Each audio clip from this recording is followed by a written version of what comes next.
স্বামীর মূল্য আজকে আপনার বুঝে আসছে না। স্বামী বেঁচে আছে, আজকে স্বামীর ভ্যালু বুঝতে পারছেন না। স্বামী কালকে মারা যাক, প্রত্যেকটা ধাপে ধাপে বুঝবেন যে স্বামী কাকে বলে, স্বামীর ছায়া কাকে বলে। আপনার স্বামী হচ্ছে আপনার লাইফে একটা বটবৃক্ষের মতো, যে বটবৃক্ষের নিচে থাকলে ছায়া পাওয়া যায়, যে বটবৃক্ষের নিচে থাকলে শান্তি পাওয়া যায়।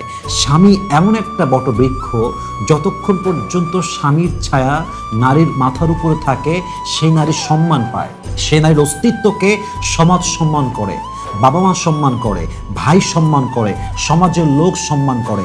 আজকে স্বামী মাথার উপর থেকে হারিয়ে যাক, স্বামী মারা যাক, স্বামী তালাক দিয়ে দিক, তার পরের দিন থেকে প্রত্যেকটা মুহূর্তে বুঝবেন যে স্বামীর ছায়া, স্বামী থাকা কতটা মূল্যবান, স্বামী থাকা কতটা গুরুত্বপূর্ণ। ইভেন আপনার স্বামী যখন মারা যাবে, আপনার স্বামী যখন আপনার লাইফে থাকবে না, দেখবেন একজন নারী হিসেবে আপনার অস্তিত্বটাই এই সমাজে প্রশ্নবিদ্ধ হয়ে যাবে।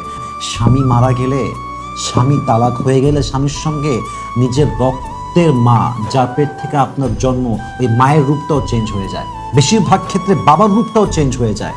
একজন মেয়ের জীবনটা স্বামী ছাড়া অস্তিত্বহীন। এটা সে বুঝবে যার স্বামী আজকে বেঁচে নেই। এটা সে বুঝবে যা তালাক হয়ে গিয়েছে, মায়ের বাসায় ধুকে ধুকে মরছে, না হচ্ছে দ্বিতীয় বিয়ে, না হচ্ছে সেখানে থাকা।